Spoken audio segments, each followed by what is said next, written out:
मित्रांनो, कोणत्याही ट्रेकरला विचारा की ट्रेकमधील काही अविस्मरणीय क्षण कोणते, तर तो धबधब्याची गर्जना ऐकणे, धबधब्यात मनसोक्त भिजणे किंवा थंड पाण्यात पाय बुडवून फिरणे यापैकी कोणत्या तरी क्षणाचा तो निश्चित उल्लेख करेल. महाराष्ट्रात ट्रेक करण्यासाठी पावसाळा हा सर्वोत्तम ऋतू आहे. पश्चिम घाटावरील किल्ले आणि पर्वतांमध्ये पावसाळ्यात एक वेगळी जादू पाहायला मिळते. सगळा परिसर हिरवागार झालेला असतो. मोसमी धबधबे गर्जना करीत डोंगरांच्या अंगाखांद्यावरून ओसंडून वाहत असतात.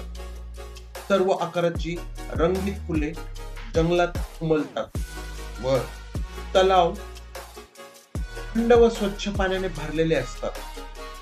पावसाळ्यात सह्याद्रीत ट्रेकिंग करताना ह्या जादूचा पुरेपूर अनुभव घेता येतो.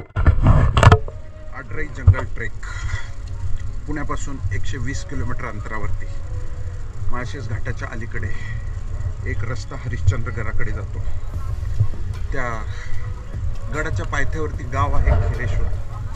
त्या खिरेश्वर गावातून एक रस्ता कोकणकड्यावर सरणाऱ्या काळू धबधब्याकडे आता आम्ही चाललो. माळशेज घाटापासून पूर्वेकडे 3-4 किलोमीटर अलीकडे पिंपळजोगा धरण आहे. हे धरण चालून गेल्यावर हरिश्चंद्रगडाचा ट्रेक सुरू होतो.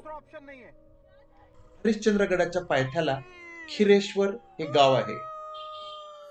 या गावाचे वैशिष्ट्य म्हणजे येथे 10व्या शतकातील प्राचीन नागेश्वर मंदिर आहे. ते म्हणतात की शिलाहार वंशातील झांज राजाने 10व्या शतकात 12 शिव मंदिरे स्थापन केली. त्यापैकी एक म्हणजे खिरेश्वरचे नागेश्वर मंदिर. मंदिराचे दगडी बांधकाम मन आकर्षून घेते. पुढील पायवाट आपल्याला आडराईच्या जंगलाकडे घेऊन जाते. आडराई जंगल ट्रेक सह्याद्रीच्या सुंदर व अस्पर्शित जंगलापैकी एक हा ट्रेक आहे. हिरव्यागार जंगलातील धबधबे, गुहा, दऱ्या, शिखरे अशा बऱ्याच गोष्टींचा ह्या ट्रेक मध्ये अनुभव घेता येतो. आडराई जंगल ट्रेक 8 किलोमीटर लांबीचा आहे व साधारण 3 ते 4 तासाचा हा मार्ग आहे. या ट्रेकचा शेवट अतिभव्य अशा गॉड्स व्हॅली पाशी होतो.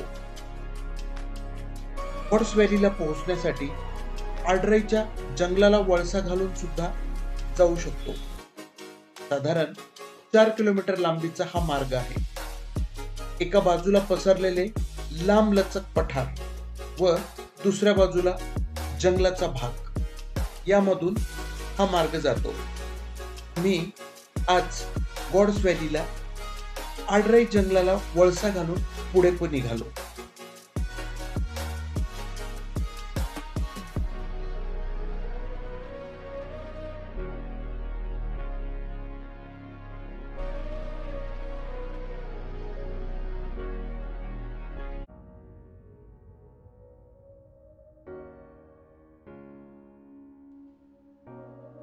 गॉड्स व्हॅलीचे सर्वात मोठे आकर्षण म्हणजे येथील काळू धबधबा.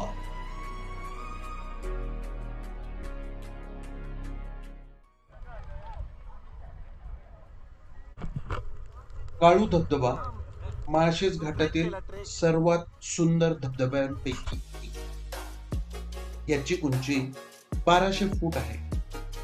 धबधब्याला पोहोचण्यासाठी 2 मार्ग आहेत. एक पायथ्याला सावर्णी गावापासून तर दुसरा वरच्या बाजूला खिरेश्वर गावापासून.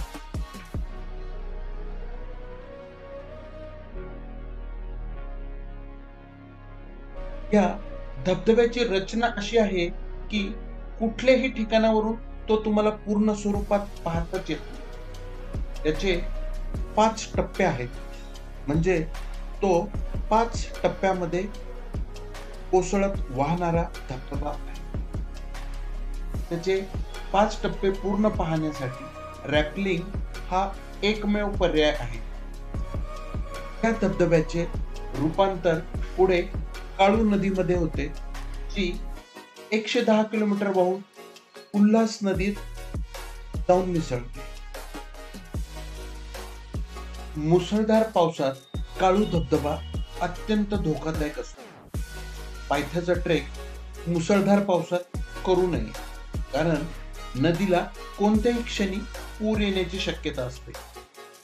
शिखरावरून सुद्धा हा धबधबा पाहताना काळजी घेणे गरजेचे आहे, कारण कड्यांवर रेलिंग नसल्यामुळे जोरदार वाऱ्याच्या झोतात तोल जाण्याची शक्यता असते.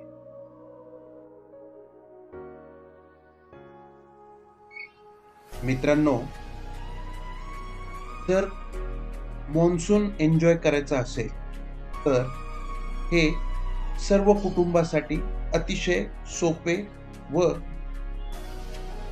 निसर्गरम्य असे ठिकाण आहे. पण योग्य ती काळजी घेऊन ह्या ठिकाणाचा आनंद घ्यावा. हा एपिसोड तुम्हाला कसा वाटला ते अभिप्राय देऊन अवश्य कळवा.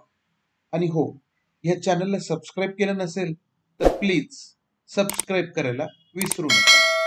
पुन्हा भेटू पुढच्या एपिसोडमध्ये. थँक्यू.